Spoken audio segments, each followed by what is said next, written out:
আমরা যখন আমাদের এক একটা অবস্থার মধ্যে দিয়ে যাই, মনটাকে নিজের মতো করে ঠিক করতে হবে। আর কেমন করে করব সেটা কি বলছে যে ক্ষিপ্ত বিক্ষিপ্ত মূঢ় একাগ্র একাগ্র করতে হবে। এখন আমাদের মনটা কেমন আছে নিজেকে একটু বিচার করতে হবে, দেখে নিতে হবে আমার ক্ষিপ্ত আছে না বিক্ষিপ্ত আছে। মনটা সারাক্ষণ চঞ্চল, এখানে ওখানে এখানে লাফিয়ে বেড়াচ্ছে না একটু শান্ত আছে, সেটা নিজে নিজে একটু বুঝে দেখে নিতে হবে। মূঢ় অবস্থা অনেকেরই থাকে বটে, শুনছি কথা মাথায় ঢুকছে না, বুঝতে পারছি না, এরকম যে অবস্থাটা থাকে অনেক সময়, কিন্তু ধীরে ধীরে ধীরে ধীরে অভ্যাসের ফলে চলে যায়। একাগ্র অবস্থায় পৌঁছতে হবে। একাগ্র অবস্থায় পৌঁছতে গেলে, মনঃশুদ্ধি প্রকরণ করতে গেলে তখন আমরা কি করব? সত্য সংশুদ্ধি একটা শব্দ ভগবদ গীতাতে বলছে, সত্য সংশুদ্ধি। মন মুখ এক করতে হবে ঠাকুরের কথায়। প্রথম হচ্ছে মন আর মুখ এক করতে হবে। তো কেমন করে করব? যখন কারুর ওপর আমার খুব রাগ রয়েছে, কিন্তু তবু খুব একেবারে তাকে মিষ্টি কথা বলতে হবে, এই অবস্থায় আমি কি করব? একটু করে মিষ্টি মিষ্টি হেসে চুপ করে থাকতে হবে, সত্যি সত্যি বলার দরকার নেই। তার কারণ যদি সত্যি কথা বলি তাহলে অসুবিধে পড়ে যাব। সমস্যা এসে দাঁড়িয়েছে, আমি সত্যও বলতে পারছি না, মিথ্যাও বলতে পারছি না, তখন আমি কি করব? এই অবস্থা থেকে বাঁচতে শুধু একটু হেসে চলে আসা, সত্য সংশুদ্ধি। সত্যকে ধরে রাখতে হবে, মিথ্যাটা বলবো না, কিন্তু সত্য বললে সমস্যা দাঁড়াবে, সুতরাং সেখানেতে সুন্দর করে পাশ কাটিয়ে চলে আসা, এইটা শিখতে হবে। কারণ এইটা না শিখতে পারলে জগতে আমরা কিন্তু পারবো না। সবসময় কাটা কাটা সত্য যদি বলি, কিছুদিন পরে দেখা যাবে আমি একলাই দাঁড়িয়ে আছি, চারপাশে একটাও লোক নেই। সেজন্যে প্রথম হচ্ছে সত্যকে ধরে থাকতে হবে ঠিকই, কিন্তু অবস্থা বুঝে করতে হবে, তা না হলে ভুল হয়ে যাবে। তা আমরা মনটাকে খেতে দেবো না, আমাদের সাপ্লাই লাইনটাকে আমরা কেটে দেবো। মনের সাপ্লাই লাইনটা কি কি? চক্ষু, কর্ণ, নাসিকা, জিহ্বা, ত্বক, তারা যেসব জায়গায় যাচ্ছে, যেখান থেকে খাবার নিয়ে আসছে, তাতে মন উদ্বেল হয়ে উঠছে, পাগল হয়ে যাচ্ছে, সেইগুলো থেকে আমরা দূরে সরে থাকবো, থেকে মনটাকে শান্ত করে ফেলবো ধীরে ধীরে ধীরে ধীরে। তা এই যেই কেটে যাবে তারপরে আমরা কি করব? তখন ঠাকুর বলছেন এইটা করবার জন্যে তোমার একটা শক্তি দরকার। সেই শক্তিটা কি? শক্তি হচ্ছে প্রথম সাধু সঙ্গ করতে হবে। এত বড় কথা বলেছেন, সাধু সঙ্গ না করলে কিছুতেই হবে না। সাধু সঙ্গ মানে কি? যিনি স্বয়ং ঈশ্বরকে লাভ করেছেন এবং ওই পথে সফল হয়েছেন, তার কাছে ওখানে গিয়ে শিখতে হবে, তা না হলে ভুল হয়ে যাবে। যে জানে না কিছু, তার কাছে শিখতে গেলে তো ভুল হবেই। আমাদের একজন আমেরিকান বন্ধু আছে, ও এখনও ইন্ডিয়াতেই আছে। ও যখন প্রথম এলো তখন বাংলা ভাষা শিখবে বলে আমাদের কাছে শিখতে ওর একটু লজ্জা হচ্ছে, অসুবিধা হচ্ছে। ও দুপুরবেলায় গঙ্গার ঘাটে গিয়ে, আমাদের বেলুর মঠের ওই গঙ্গা, ওখানে সব ওই ছোটো ছোটো বাচ্চাগুলো, গরিব বাচ্চা, ওরা এসে ওই জল থেকে নানা রকম জিনিস তোলে টোলে, ওখানে বসে বসে ওদের সঙ্গে বাংলা শিখত। আর ওদের বাংলা বুঝতে পারছেন কি বাংলা, আর বেশ খানিকটা এমন সব শব্দ আগে পরে থাকতো যেগুলো কান লাল করে দেওয়ার মতো যথেষ্ট। আর ও খুব সুন্দর করে ওই ভাষাগুলো শিখত, শিখে তাও ভালো যে বড়দেরকে অ্যাপ্লাই করেনি, আমাদের কাছেই অ্যাপ্লাই করেছে। এখন ওই ভুল হয়ে যাচ্ছে। যদি আমরা ভুল গুরুর কাছে গেলাম, ভুল জিনিস শিখে ফেললাম, সব গোলমাল হয়ে গেল। সেই জন্যে শঙ্করাচার্য বলছেন তিনটে জিনিস অত্যন্ত অত্যন্ত গুরুত্বপূর্ণ, ভগবানের কৃপা ছাড়া পাওয়া যায় না: মনুষ্যত্ব, মুমুক্ষুত্ব, মহাপুরুষ সমষ্টয়। আর এই মহাপুরুষ বুঝবো কি করে? সবাই তো ক্লেম করছে আমি মহাপুরুষ, আর যত বড় মহাপুরুষ তত বড় দাড়ি, বড় একেবারে সব বড় বড় দাড়ি টাড়ি হচ্ছে, নানা রকম পাগড়ি টাগড়ি করে, বুঝবো কী করে? আর তারপরে এমনভাবে সাজিয়ে রাখে আন্দামানে। আমি তখন তো বুঝতেই পারছেন, প্রথম প্রথম গেছি, আমাদের হচ্ছে কাঁধে সবসময় একটা ঝোলা থাকতো, যাতে ডোনেশনের টাকা আর রিসিপ্ট, তো ওটা আমাদের একটা রেখে দিতাম। তারপরে চটিটার ওই দশা, আর জামা কাপড়ে মানে হেঁটে হেঁটে গায়ে ঘাম টাম ভর্তি। এবারে একজন সাউথ থেকে স্বামীজি আসছেন, তার শিষ্যরা পুরো জাহাজ ভাড়া করে এসছে, এসে ওইখানে আন্দামানে একটা ওই ইয়ে করবে, যজ্ঞ করবে। আর গুরুজি আসছেন প্লেনে করে, প্লেনটা ক্যান্সেল হয়ে গেছে, শিষ্যরা সব পৌঁছে গেছে, যজ্ঞ সব রেডি। এখন কি করা যায়? গুরুজি বলেছেন, দেখো ওখানে কাছাকাছি রামকৃষ্ণ মিশন থাকলে তাকে নিয়ে যাও। ওরা এসে আমাকে ধরে পড়লো। আমি বললাম আচ্ছা চলো, কিন্তু আমি তো যজ্ঞ জানি না। যাই হোক, একটু আগুনটা জ্বালিয়ে দেবো কোন, তো গিয়ে ঠাকুরের নাম করে আগুনটা জ্বালিয়ে দিলাম। তো হলো। পরের দিন উনি এসে আমাকে ডাকলেন, ডেকে উনি বসলেন। দারুণ সুন্দর দেখতে, চকচক করছে চেহারা, একেবারে সুন্দর করে চুল টুল কাটা, গলাতে হারটা রয়েছে, পায়ে যে খড়মটা ওটা আবার সেই রূপো সোনা এসব দিয়ে দিয়ে তৈরি, আর পাটাও কি সুন্দর। আমি কম্পেয়ার করে দেখলাম, আমারটা চাষির পায়ের মতো। দেখলাম না না, এই পায়ে কেউ প্রণাম করে, ওই পাটাই ভালো, সুন্দর দেখতে, আর ঝকঝকে সুন্দর পা। ও বস, তারপরে যখন প্রণাম হচ্ছে, আমাদের ভক্তরা 2-5টা যাচ্ছিল, ওরাও দেখছি ওখানেই যাচ্ছে। আমি যে এই অন্তত আপনারা করুন আমাকে, এ কী কথা? তো এখন ওরা বলছে না, আগে ওখানে করে আসি, আপনি তো আছেনই। ওই স্বামীজি এবারে আলাদা করে আমাকে হাত জড়িয়ে ধরে বলছেন যে আপনারা তো রামকৃষ্ণ মিশনের, আপনাদের ব্যাপারটাই আলাদা, আমাদের না করে খেতে হয়, এই রকম একটু না দেখালে আমরা, কেউ টাকা দেবে না জানেন তো, সেই কারণে একটু দেখাতে হয়। এখন সত্য সংশুদ্ধিও সত্যি সত্যি, কিন্তু করবেটা কি, উপায় নেই। আমাদের ঠাকুরমা স্বামীজির কৃপাতে কিছু না কিছু আসতেই থাকে, রামকৃষ্ণ মিশনের ছাপ পড়লেই হলো, সব পেতে থাকি। তো এই কথাটা যদি ভুলে না যায়, সারাক্ষণ যদি মনে রাখি ওই প্রভু আছেন বলে সব পাচ্ছি, তাহলেই কিন্তু অহংকারটা দূরে যাবে। অহংকার দূরে গেলেই তখনই মনটা শুদ্ধ হচ্ছে। তো মন শুদ্ধ করতে গেলে আমাকে কতগুলো জিনিস মাথায় রাখতে হবে। একটা কি, আমার জন্যেই কি সব কিছু হচ্ছে? তা কিন্তু না, আমার জন্যে কিন্তু হচ্ছে না, হচ্ছে প্রভুর জন্যে, ঠাকুরের জন্যে। যেখানে যাচ্ছি সেখানেই প্রভুই আমাদের সব করাচ্ছেন। আপনারাও মনে রাখবেন যে আমরা মুক্তি পাওয়ার জন্যে যখন চেষ্টা করব, বেদান্তের দৃষ্টি দিয়ে করতে গেলে নিজে লড়াই করে করতে হবে, আর দ্বৈত বেদান্তের মধ্যে দিয়ে করতে গেলে ঠাকুর মা স্বামীজির আশীর্বাদ নিয়ে, সঙ্গ নিয়ে করতে পারবো। তা আমরা কেন করব না? সেটাই আমরা মনঃশুদ্ধি প্রকরণে প্রথম যেটা করব, ভালো ভালো কথা শুনবো সাধুর কাছে গিয়ে। আর সাধুকে, যার মনের মধ্যে কোনো বাসনা নেই, নিজের জন্যে কোনো বাসনা নেই, শুদ্ধ ঠাকুরের সেবা করব, ঠাকুরের নাম করব, আর ঠাকুরের যারা ভক্ত তাদেরকে ভালোবাসব, এইটুকুই। নিজেই মনের মধ্যে খুব আনন্দে থাকে। কোনো সাধু যদি নিরানন্দে থাকে, তাহলে বুঝতে হবে ওর চেষ্টা করছে। সাধু মানে আনন্দে থাকবে। কেন না, তার তো কোনো বাসনাই নেই। এখন ধরুন এখানে কেউ একটা ওই কোনো ওই এমএলএ এমপি টেমপি হচ্ছে, আমার তো কোনো সমস্যা নেই, কে জিতলো কে হারলো আমার কি, কিন্তু আমি তো চাইছি না।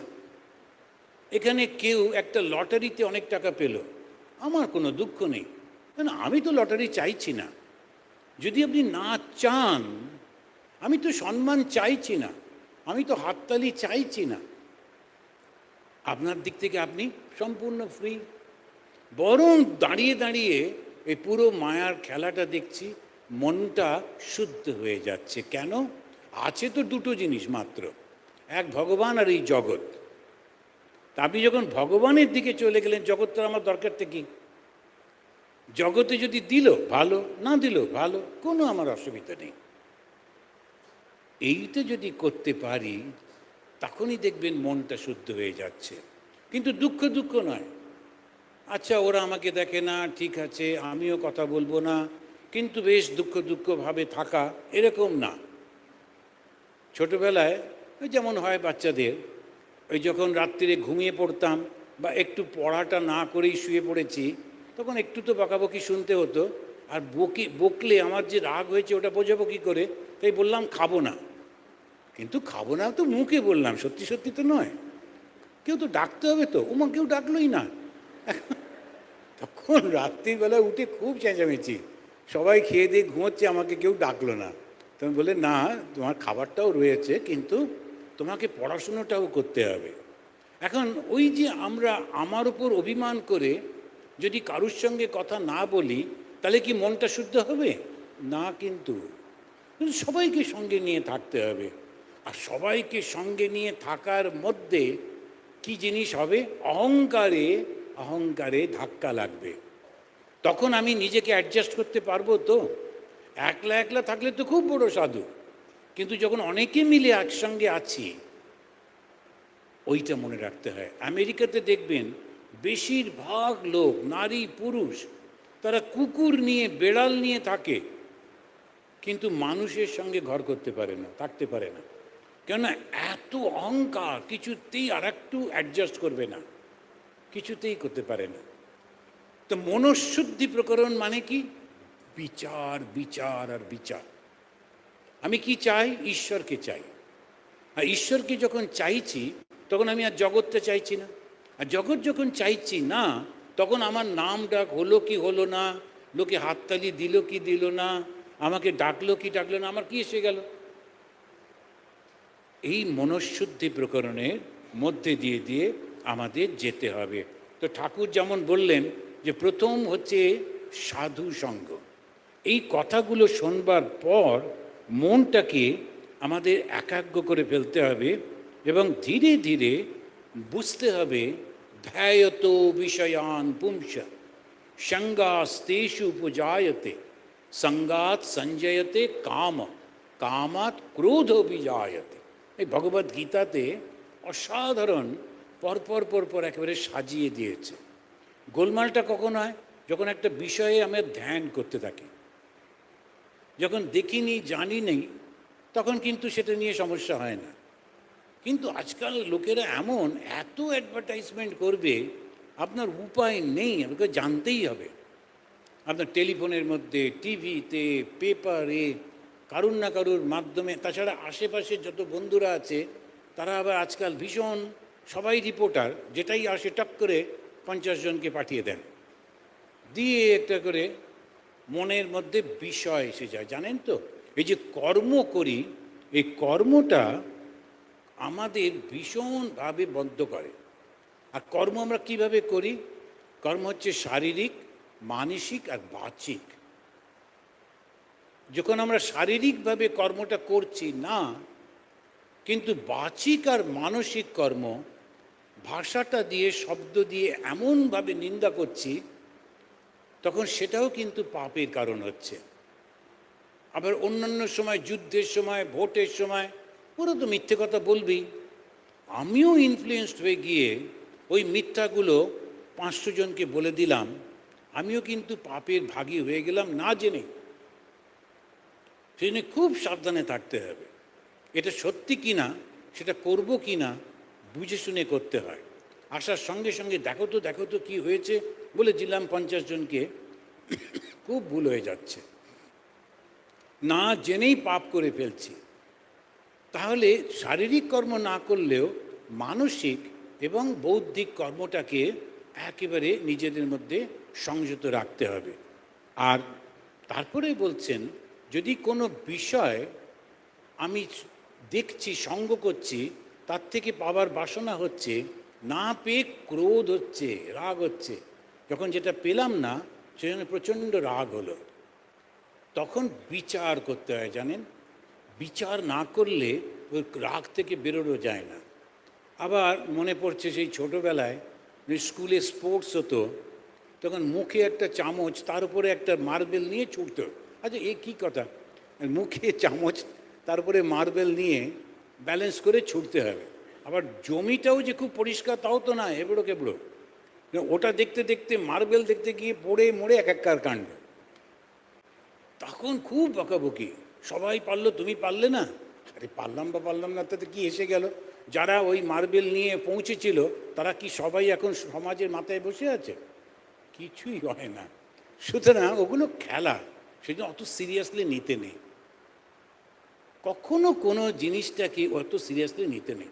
যারা স্কুলে ফার্স্ট হচ্ছিল ভালো খুবই, কিন্তু তার জন্যে নিজের ছেলেটাকে এমন চেঁচামেচি করা যেন ফার্স্ট না হলেই ও একেবারে শেষ হয়ে যাচ্ছে। যারা খুব ফার্স্ট হচ্ছিল, সব ক্লাসে সব সময় কেউ না কেউ তো ফার্স্ট হয়, অতগুলো যারা ফার্স্ট হচ্ছিল এখন তারা কোথায় গেল? এইগুলো হচ্ছে বিচার।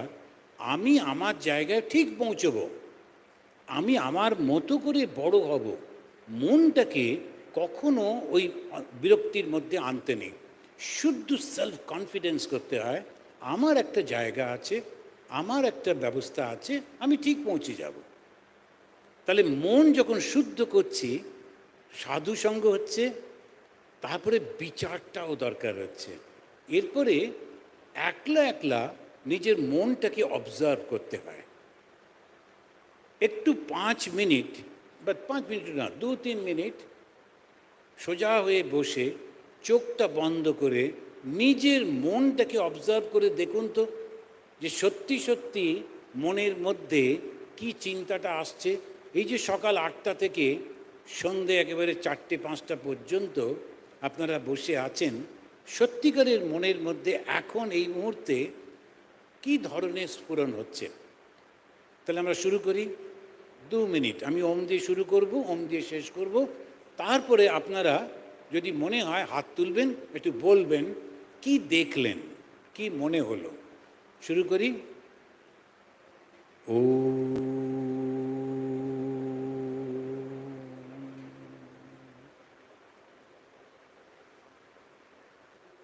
কি মনে হলো? মহিলারা থাকুন, আপনারা বলুন, কেউ একজন। আপনি নিজের মনটাকে অবজার্ভ করতে পারলেন?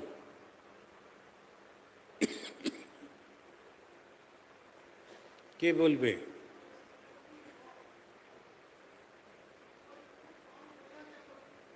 সময় খুব কম, বোঝা গেল না। বেশ, আর হ্যাঁ, ঠাকুরকে দেখলেন, বাহ, আচ্ছা।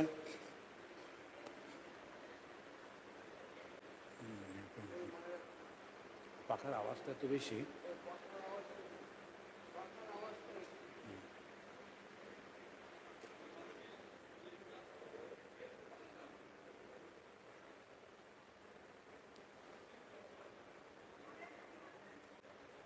একটা শান্তির ছোঁয়া পাওয়া গেল, মানে শান্তি, একটা একটা শান্তি, শান্তি, বা খুব ভালো। হ্যাঁ, হ্যাঁ,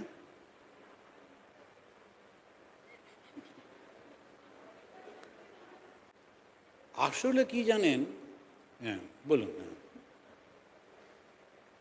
এত সময় কম, চোখটা বুঝতে মনে হলো অনেক একটা আলো যেন মাথার উপরে, বাহ, মানে হুম, এছাড়া আর কিছু দেখিনি। খুব ভালো। কিন্তু মনটাকে আলাদা করে চিন্তা করতে হয়, জানেন, দারুণ ভালো ধ্যান হয়। যখন হাতে অনেক সময় আছে তখন বসে বসে নিজের মনটাকেই অবজার্ভ করতে হয়, চুপ করে বসে বসে। মনের মধ্যে কত তরঙ্গ চলেছে। কখনো আমাদের পুরনো, যারা একটু বয়স হয়ে গেছে, তখন পুরনো দিনের স্মৃতিগুলো মনে পড়ে, কীরকম ছোটোবেলায় ছিলাম, বন্ধুরা ছিল, কি ছিল, এসব আসতে থাকে। আবার ভবিষ্যতের একটা অনিশ্চিত ভয়ও আসে, কখন কি হয়ে যায়, মন চলতেই থাকে। তো মনটাকে যদি লক্ষ্য করা যায়, তখন বুঝতে পারা যায় আমি কেমন করে নিজেকে কন্ট্রোল করব। আমাদের যে প্রসঙ্গ ছিল, সে প্রসঙ্গ হচ্ছে মনেও শুদ্ধি প্রকরণ। তো প্রকরণ মানে তার অ্যাক্টিভিটি, কাজকর্ম, তার তার সম্পর্কে কিভাবে করব না করব সেইটা। তা মনটাকে শুদ্ধ করব কী করে? অশুদ্ধতা কোনটা? অশুদ্ধ হচ্ছে জগৎ। জগৎটা কি? নাম আর রূপ, এটা তো জগৎ। আর এই নাম আর রূপের যে জগৎ, তার থেকে আমি যদি মনটাকে তুলে নিই, আমি জগতেই রয়েছি কিন্তু ওর সঙ্গে আমার সম্পর্ক নেই, তখন দেখবেন যে মনটা শুদ্ধ হয়ে যাচ্ছে। কেন? জগৎ ছাড়া আর একটাই জিনিস আছে। সেটা কি? জগতের ছাড়া আর একটাই জিনিস, সেটা ঈশ্বর। এখন সেই কারণে যখন জগৎটা ছাড়া হয়ে গেলাম, তখন তো ঈশ্বরের কাছে গেলাম। সুতরাং আমার মনের মধ্যে ওই শুদ্ধ আনন্দটা আসবে। আর ঈশ্বর মানে আনন্দ আর নিঃস্বার্থপরতা। পবিত্রতা মানে হচ্ছে ভালোবাসা আর নিঃস্বার্থপরতা। তা এই মনঃশুদ্ধ প্রকরণের মধ্যে দিয়ে যেতে হবে। একটা গল্প বলে শেষ করি। গল্প মানে এটা একটা অসাধারণ ঘটনা, অষ্টাবক্রতে রয়েছে। সেখানে জনক রাজা, তিনি কোথাও শুনেছেন বা পড়েছেন, একটা ঘোড়ার রেকাবে পা দিয়ে ঘোড়ার পিঠে উঠে লাফিয়ে বসতে যতক্ষণ সময় লাগে, ওই সময়ের মধ্যেই ব্রহ্মজ্ঞান হয়ে যায়। এবারে ওর মাথার মধ্যে ঢুকেছে এই ব্রহ্মজ্ঞান লাভ করতে হবে, ঘোড়ায় চড়তে এইটুকু সময় কে দেবে, কে দেবে, কে দেবে? সবাইকে জিজ্ঞেস করছেন, কেউ পারছে না। শেষমেশ এই অষ্টাবক্র মুনি এসছেন। তিনি এসে জনক রাজাকে বলছেন, আমি দিতে পারি, কিন্তু তোমাকে আমার সঙ্গে যেতে হবে একটা জঙ্গলের ধারে। তো জনক রাজা, যদিও লেখা নেই, আমরা ধরে নিচ্ছি, কারণ ঘোড়ার পিঠে বসার জন্যে যে সময়, তাই নিজের ঘোড়াটাকে সঙ্গে নিয়ে উনি গেছেন মুনির সঙ্গে। মুনি জঙ্গলের সামনে গিয়ে বললেন, আচ্ছা আমি জ্ঞানটা দেবো, কিন্তু দেবার পরে তোমার আর আমার মধ্যে কোনো পার্থক্য থাকবে না, ব্রহ্ম তো সব সমান। তো তুমি আমাকে গুরু দক্ষিণাটা দিয়ে দাও, গুরু দক্ষিণাটা নিয়ে তারপরে দীক্ষা দেবো। তখন ওনার এত উত্তেজনা, রেগে মেগে বললেন, ঠিক আছে, এই পুরো আমার যে দেশ এটা আপনাকে দিয়ে দিলাম। শুধু দেশ না, আমার শরীর, আমার মন, সমস্ত কিছু আপনাকে দিলাম, এবার আমাকে জ্ঞানটা দিন। বলছে, দিলে তো? বলে, হ্যাঁ। আচ্ছা এবার চুপ করে দাঁড়াও, আমি আসছি। গুরু সেই যে গেল, আর আসে না। তখন জনক রাজা ঘোড়াটা ধরে দাঁড়িয়ে আছেন, আর প্রচণ্ড রাগ হচ্ছে। আরে আমাকে ঠকালো, এখানে দাঁড় করিয়ে রেখে চলে গেল। তারপরে ওনার বিচার এলো। বিচারটা কি? তাই তো, আমি এখন কোথায় যাব? কেননা রাজত্ব তো আমি দান করে দিয়েছি, এই রাজত্বে কোথাও তো যাবার আমার অধিকার নেই। খানিকক্ষণ পরে মনে হলো, আমার শরীরটাও তো ওনাকেই দিয়ে দিয়েছি, তো শরীরটা নিয়ে যে কোথাও চলে যাব তারও তো অধিকার নেই। খানিকক্ষণ পরে মনে হলো, আমি যে মনের মধ্যে কষ্ট পাচ্ছি, অভিমান হচ্ছে, রাগ হচ্ছে, সেটাও তো করার অধিকার আমার নেই, মনটাও তো দিয়ে দিয়েছি। আমার শরীর দিলাম, মন দিলাম, তোমার সমস্ত রাজত্ব দিলাম, এখন তো আমার মনটারও চিন্তা করার ক্ষমতা নেই। তখন উনি নিস্তব্ধ হয়ে দাঁড়িয়ে আছেন, চিন্তাটাও বন্ধ হয়ে গেল। আর যেই জগতের চিন্তা ছেড়ে দিলেন, তোমার রাজত্ব নেই, তার শরীর নেই, তার মন নেই, থাকলো কি? চৈতন্য। যেই মুহূর্তে উনি ওইটা করতে পারলেন, সঙ্গে সঙ্গে চৈতন্য উদ্ভাসিত, গুরু ফিরে এলেন, এসে বললেন, এইবারে ঘোড়ায় করে বাড়ি যাও। ঠিকই আছে। জনক রাজার ওই অভিজ্ঞতাটা হলো। তাহলে আমাদের যেটা, আমরা যখন এই ভগবানকে খুঁজে বেড়াই, খুঁজবো কোথায় খুঁজবো? কিন্তু শেষে আর একটা কথা বলে শেষ করতে হবে, সেটা হচ্ছে পাবোটা কি? ভগবান লাভ করার পর পাবো কি? রবীন্দ্রনাথ বলছেন, আপনারে দিয়ে রচিলি কি যে আপনারই আবরণ, আপনারে দিয়ে রচিলি কি রে আপনারই আবরণ। নিজেকে ঢেকে ফেললাম। এবারে বলছেন, খুলে দেখ দ্বার, অন্তরে তার আনন্দ নিকেতন। এইটাই হচ্ছে শেষ কথা। তো যখন আমরা ঈশ্বর লাভ করব, আমরা কি পাব? আমরা আনন্দে পরিপূর্ণ হয়ে যাব। এই আনন্দের আর একটা নাম হচ্ছে অমৃত, অমৃতত্ব। আমরা সেই অমৃতত্ব লাভ করব, আনন্দ লাভ করব, এবং চিরন্তন এই আনন্দ চলে যাবে না।